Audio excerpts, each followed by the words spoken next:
Hi, it's Dwyer. It is May 4th, 2025. GamblersAdvisory.com, a free site. BettingAngle.us, a free site. Remember, the opinion you should follow should be your own. Just consider this video to be a second opinion from a complete stranger online. Now, folks, I made a video for premium subscribers. More beer for them. The Canelo Williams Scull fight delivered for us. The hedge I recommended to premium subscribers was Scull, simply to win, at a then plus 1450. Hedged with the fight going the distance at a plus 190. The plus 190 delivered. Now, you got those odds despite a number of men going the distance with Canelo of late, including Edgar Berlanga, Jaime Munguia, Dmitry Bivol, John Ryder, Gennady Golovkin. Right? You got the plus 190 despite Canelo being guaranteed a huge purse against Crawford that he would not want to risk losing by going for a KO against William Scull in the later rounds. You got that plus 190 despite Scull being unbeaten and being an opponent who had gone the distance many times. Right? The beauty of the plus 190 is that if you bet $10 on each side of the hedge for a total outlay of $20, you ended up winning $19. So on this fight, where Canelo was a huge favorite, you were able to bet and to make a reasonable, almost even money profit. Now let's talk about it a little bit more. Canelo is a great fighter, but the power puncher is in his mid-30s and is shorter. His foot speed is slowing down. Now let's ask some historical questions. How old was Joe Frazier when he first retired? Right, I'm talking about a shorter guy who, like Canelo, was a power puncher. Right? The Thriller in Manila takes place when Smoking Joe was 31. 31. I believe Canelo's 34 right now. How old was another shorter power puncher, Rocky Marciano, when he retired? Folks, the Brockton blockbuster was 32 years old. Right? So just understand, Canelo these days needs an opponent who wants to engage him. A Golovkin, a James Kirkland, an Edgar Berlanga, a Jaime Munguia. Right now, let's just say styles make fights. Canelo punishes front foot fighters, but a back foot with length, who is not there to engage or hurt him. Somebody who is there to make him miss and to win by decision. That fighter gives Canelo problems. The blueprint is the Erislandy Lara fight.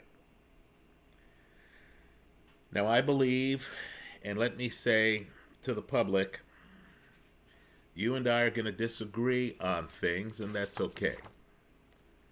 Right? If you walk into a casino and everyone agrees with you, got news for you. You're going to be on the losing side of the play. Right? But it's my belief that if Lara, a pot shotter, not a combination puncher like a young Ali, had thrown more punches, the southpaw would have won that fight. Right? Understand, the genius of Ali is that Ali, and we're talking about the best Ali, the Ali of the 60s, Ali married a back foot with volume. In other words, he's hard to find. Let's say a slugger type, a Canelo, is trying to find him, and while Ali, who's tall, right, who has length, Ali was much taller than Sonny Liston. While Ali is on his back foot, moving away from you, he's hitting you with a mobile jab. Worse yet, if you get dazed, he then is following up with other punches. So the judges would see you missing and would see Ali actually landing shots while he's moving away from you. Now, you and I also understand a secret to Ali in the 60s. Ali's actually getting stoppages. He's calling rounds. Right? He's not even leaving it in the hands of the judges. Let me say this. So, thinking of Erislandy Lara,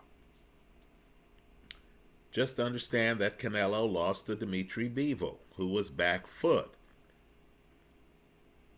Let me add an addendum here. The back foot fighter has to have the discipline to beat back foot. The back foot fighter has to know who he is. He has to make a decision early on that he's going to be back foot, because Canelo is a judge's favorite. In other words, you can't go in the fight, then decide mid-fight that you're going to go back foot. You will have already given away 3 or 4 rounds. Right? You may have even been hit with some major shots and diminished, unable to be back foot the rest of the fight. So you have to enter the ring, and the idea has to be, he's going to have to come find me. There has to be a second idea. William Scull did not have it last night, although that fight's a close fight, right? One judge had it 115, 113. That second idea is, I have to find a way to throw enough volume where, if it's a slow round, right, Canelo's not landing big shots on me, and I'm on my back foot, I need to do enough to win those slow rounds. So let me say this diplomatically. Being a combination puncher helps. In other words, if Canelo throws a big left hook, has anyone figured out that after he throws the big left hook, he's spent for a second or two? Right? It's not like he throws the big left hook at the start of a combination. Right? He throws the big left hook if you dodge it. Right? Canelo needs a breather for a second or two. He puts a lot into his punches. He's an all-in puncher. Now, you saw moments in this fight where Canelo threw something and William Scull backed away.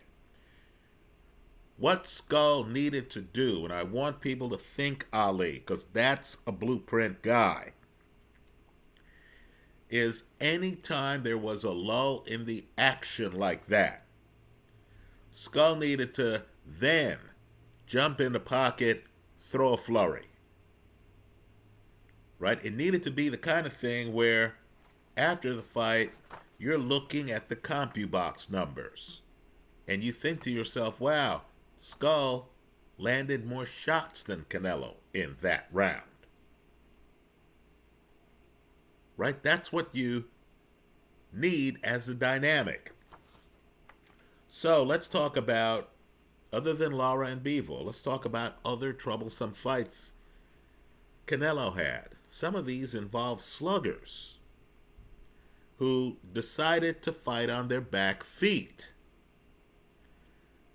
Right now, Callum Smith, this is a boxing story. This, to me, by the way, is one of Callum Smith's best fights ever. I know the public doesn't see it that way. Good for all of us, right? Callum Smith suffers an arm injury early against Canelo.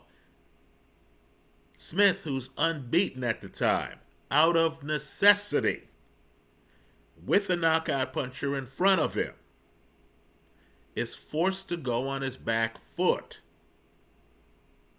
Now here's where you find out who the fighter is. Right? It's like speaking another language. Someone speaking English, then they're in a foreign country, you're traveling with them. Suddenly you're in a bar and the guy is saying, Deseo una cerveza, por favor. And you look at him and you're like, man, Callum, I didn't know you speak Spanish. You're hanging out with your buddy, you're in a restaurant, waitress comes over, he's conversing with her in Spanish, and you're thinking, man, this guy is deeper than I thought. That's Callum Smith. The slugger goes on his back foot, right? Goes the distance with Canelo. In other words, Smith not only spoke the language of a back foot, which he should have used more of against Beterbiev, but Smith, against this level of slugger, against one of the icons of boxing, out of necessity with one arm, is on his back foot and he's making Canelo miss. Let's talk about another fight. Let's bring the corner into this, right? Because sometimes you're watching fights and you realize, my goodness, this boxer's camp was audacious. Buddy McGirt, who, by the way, is now Callum Smith's trainer, right? And who is that rear trainer who was a Hall of Fame fighter, right? Know who Buddy McGirt is? Buddy McGirt convinces his slugger, a guy who is so much of a slugger that his nickname's Crusher, right? Sergei Kovalev, to go on his back foot against Canelo. Right? Picture that. This is like saying to George Foreman, hey, you know what? For this fight, why don't you go on your back foot against Ron Lyle? Right? Ron's rough and tumble, somehow, Kovalev does that and is in a very competitive fight. Very competitive. That makes it to the 11th round. Right, let me tell you what does Kovalev in. The back foot requires a lot of energy. A hunter like Kovalev is accustomed to seeing an opponent, tracking him down, cutting off angles, bludgeoning him. Right? Kovalev has a great jab, but he would use that jab on the way in. Right? Suddenly, Kovalev, fighting Canelo, is moving around the ring. Right? So the slugger wasn't accustomed to being in reactive mode. You saw Canelo take rounds off in that fight. Kovalev is bone tired by the time he gets hit with Canelo's best punch, his left hook. Let's talk about another guy. This guy's actually a mover. Caleb Plant. Right? This is a guy who, by the way, went the distance against David Benavidez. Right? Caleb Plant is on his back foot. He makes it to the 11th round. 11th round against Canelo. And yet in this fight, you got a plus 190 on the fight going the distance prop in the Scull fight. Let me say this too. Canelo was having a lot of big fights. But when he fought Callum Plant, it wasn't like he had Turkey behind him and a blockbuster legacy fight against a guy who's been undisputed in more than one weight class ahead of him. Right? Understand. Know the next fight that these fighters have. Because the fighter's going to say, gee, am I going to continue to stalk this guy if I think I have this fight won on the scorecards? Right? Because if I stalk this guy, I might be open for the kind of left hooks that Caleb Plant landed on Anthony Durrell. Right? Take a look at that film. Right here, Canelo, big payday if he just makes it through this fight. Let's talk about Scull here for a moment. Right? Because the plus 190 was a gift from the casino. Scull, like Laura, and that's a theme here, is from the Cuban school of boxing. He has an extensive amateur pedigree. The fight where he got the title, he fought a guy, Vladimir Shishkin, who is after him. This is the front foot guy who's trying to corner him. Right? That fight went the distance. Scull, by the way, is more tired at the end of that fight than he is the Canelo fight. When you see a guy on his back foot who's comfortable with a guy with foot speed trying to hunt him for 12 rounds, right, then you know, okay, this guy's a candidate to go deep in the fight, because this is the back foot guy who knows he's back foot and who's been there before in a 12-round fight. Now let's talk Terence Crawford. Right? You know, if you're Terence Crawford, that you don't want to be in the pocket with the bigger 168-pounder. Now, before I go further, let me say it's clear, and I don't care what these fighters say. Everyone wants to look tough. Everyone wants to say lines like, who am I going to fight next? Whoever my trainer here thinks I should fight. Whoever my manager tells me I want to fight. Right? They always act like they don't know who the opponent is, even though the opponent's in their division. Here, that's not the case. I'll concede that. But let's just say Crawford wants to fight Canelo. I am sure he is extremely well versed in what Canelo can do and what Canelo can't do. Right? He's taking a huge risk. He has knocked out no one above 147. Right? That's just the reality, folks. Right? That's just the reality. Let me point out, too, that Madrimov has lost a fight since losing to Terence Crawford. Let me say, too, Crawford has to know that he's not going to be able to spend enough time in the pocket to find Canelo's body. Folks, Canelo is defensively blessed. Canelo fights with a lean. He leans forward. It's very hard to find Canelo's body. In the comment section of this YouTube video, tell us the fight where you thought Canelo was hurt to the body. Right? Crawford's a smart man. He knows, you know what? I don't want to be in the pocket with this guy. I don't want to rely on going to the body. In other words, the Avanesian fight, throw it out the window. Let me say this about Crawford. Crawford's a different guy every fight. Right? You need to understand that Crawford is, the basketball player who is drilling you with outside shots. In fact, Crawford's Joker. That's who he is. Right? Forget the triple-double. Forget the boards. Forget the, back to the basket moves, I need for people to figure out that Joker, who just led the Denver Nuggets to a victory over the Clippers, right? Um, Joker hit more than 40% of his threes, right? Figure that out.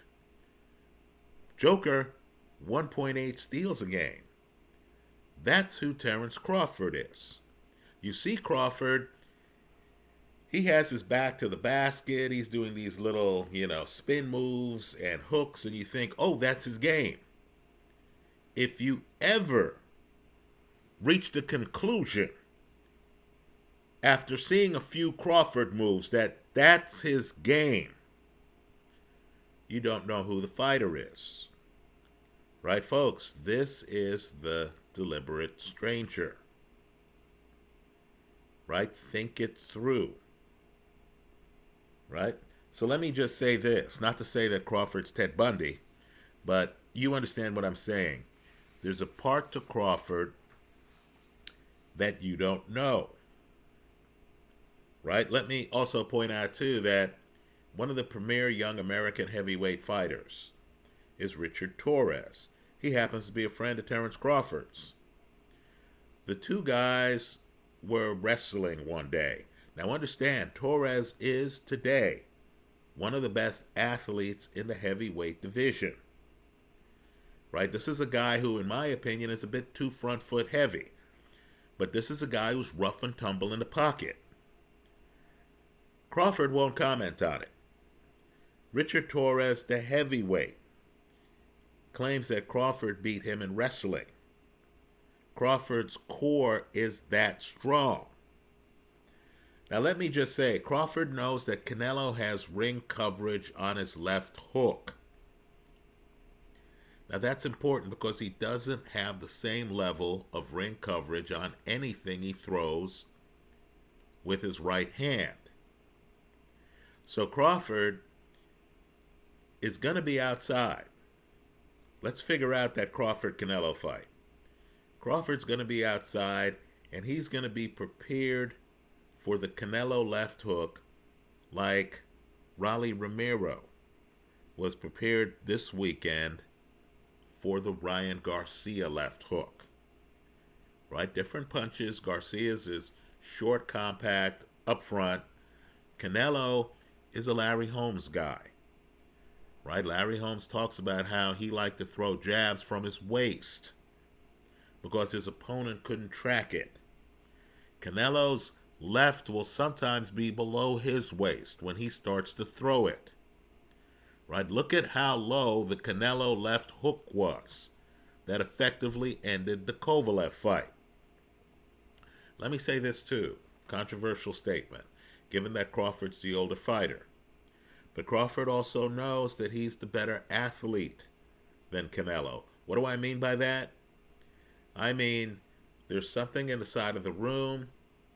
Two guys see it at the same time. They both wanted who gets there first.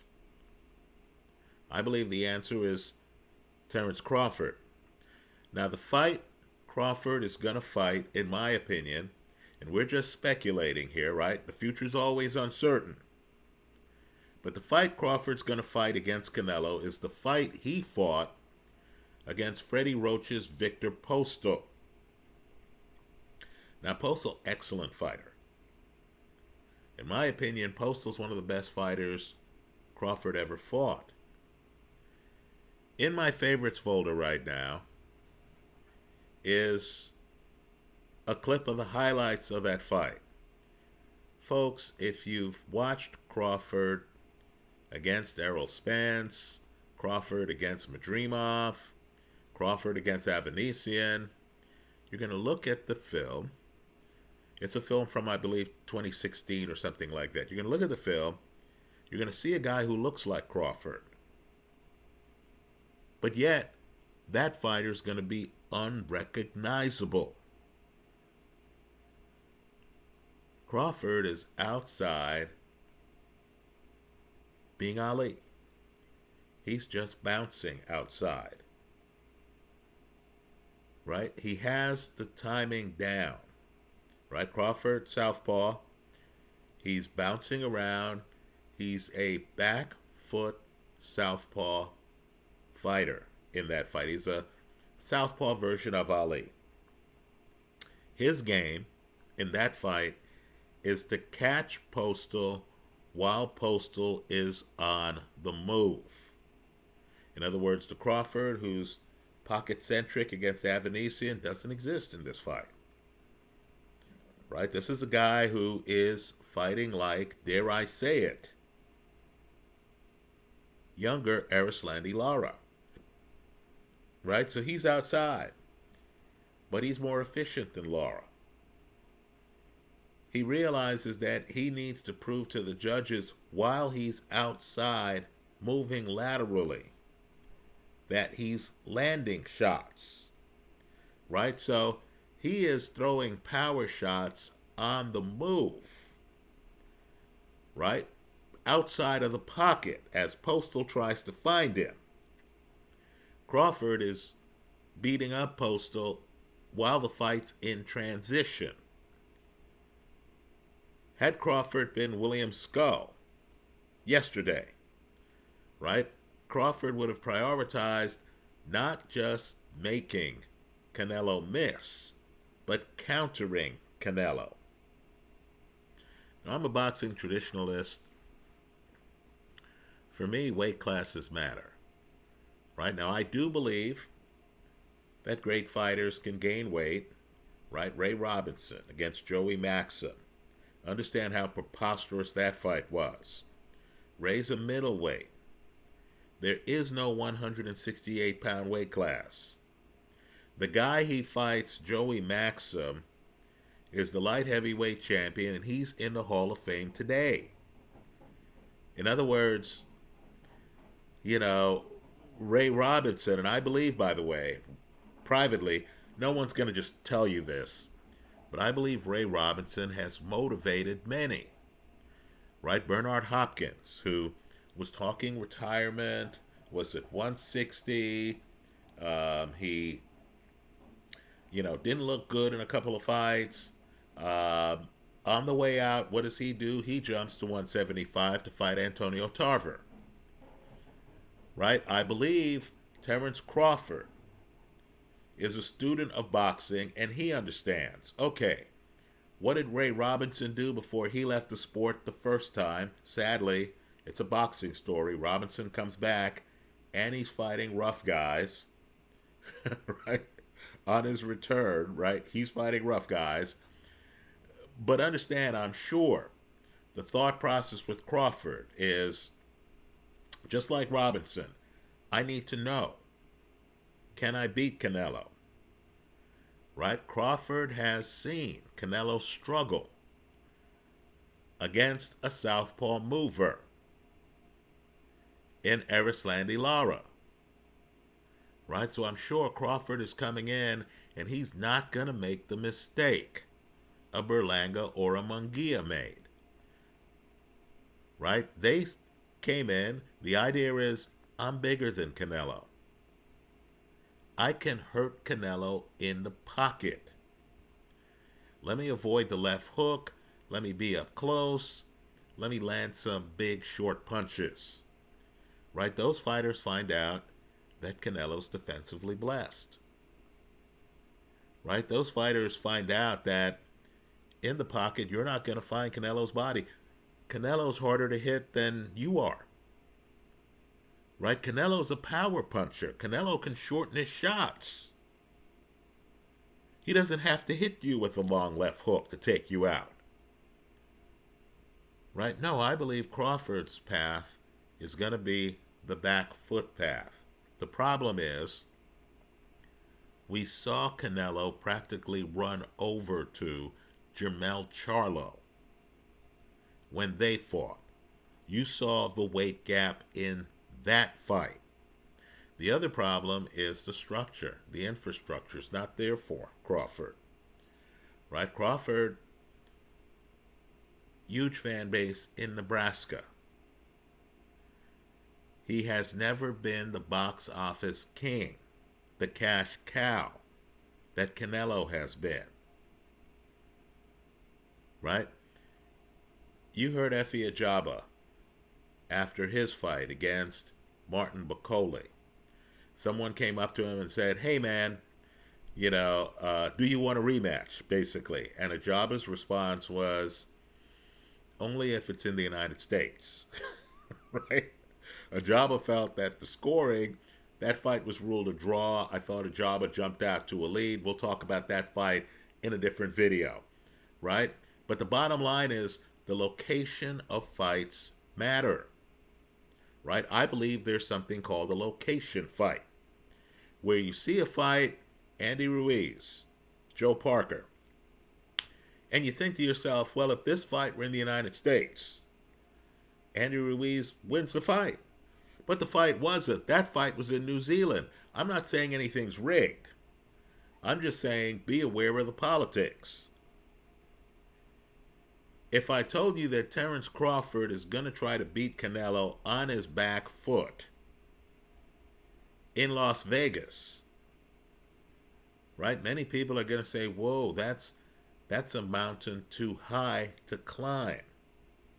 Understand, you were watching this fight, Scull against Canelo, and the broadcasting team had an extremely wide scoring card.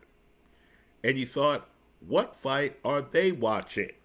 Right? Even the judges were closer than the broadcasting team. Right? That's what happens when a guy is viewed as the favorite, as the cash cow, right? He's fed a lot of people. I'm not saying people have been bribed. I'm just saying Canelo has been financially advantageous for the boxing industry. Crawford, to win the fight, is going to have to dominate like he did the Victor Postal fight. He knocks down Postal twice, right? Understand, Canelo, to my knowledge, has never been knocked down. Right? We really haven't seen the fight where Canelo looks badly hurt.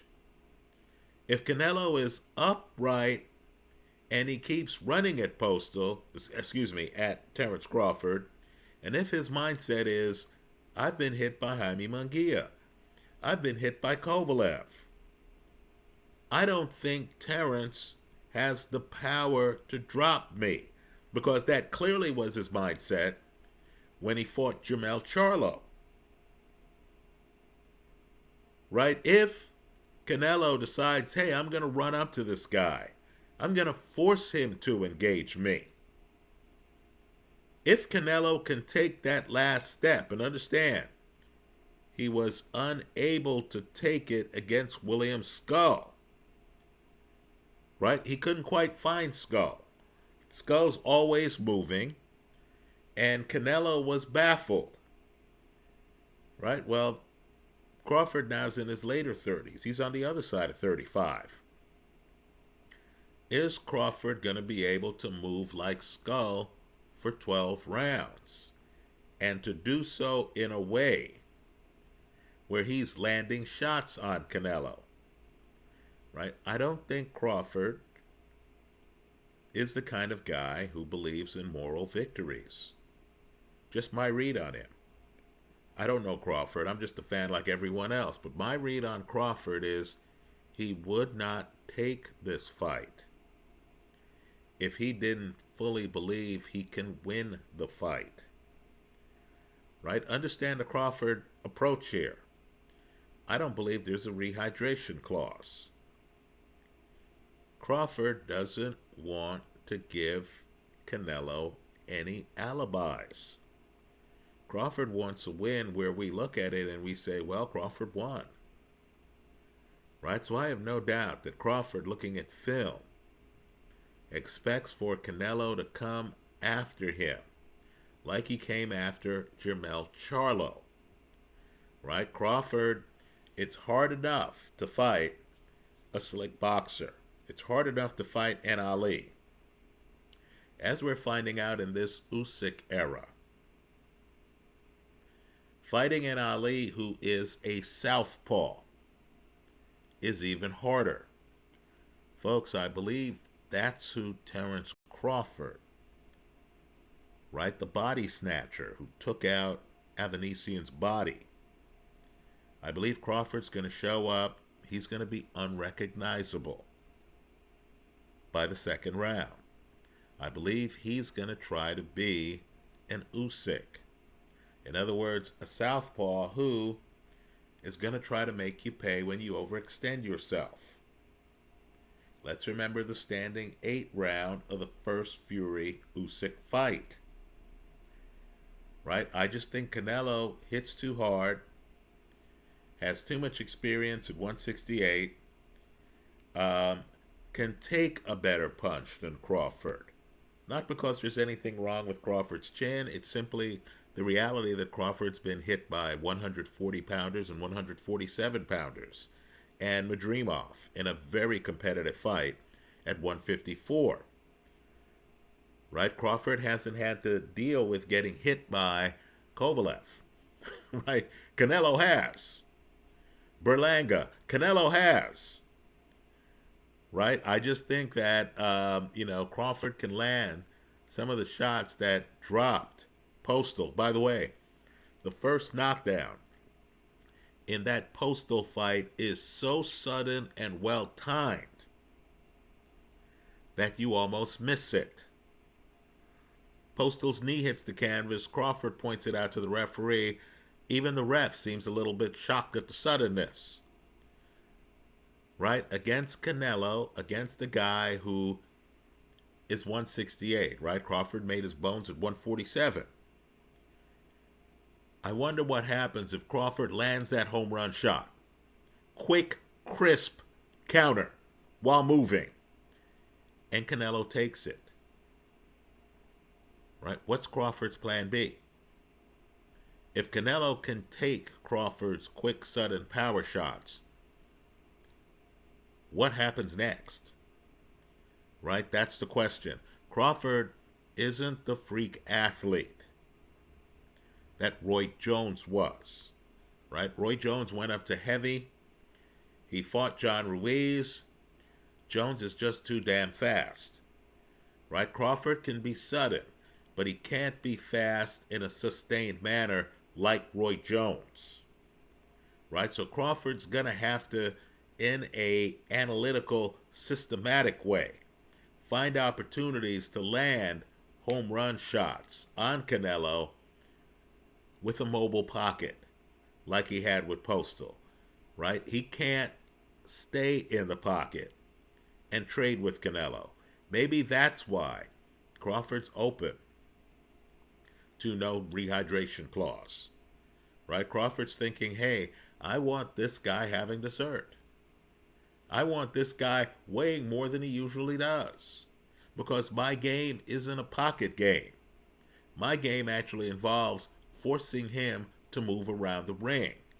And as he moves, I believe his construct's going to degrade. Right? I think in some, Crawford, southpaw, wants to copy Erislandy Lara, southpaw, but wants to land more telling shots. Those are my thoughts. Let me hear yours. Congratulations to premium subscribers to plus 190 hit.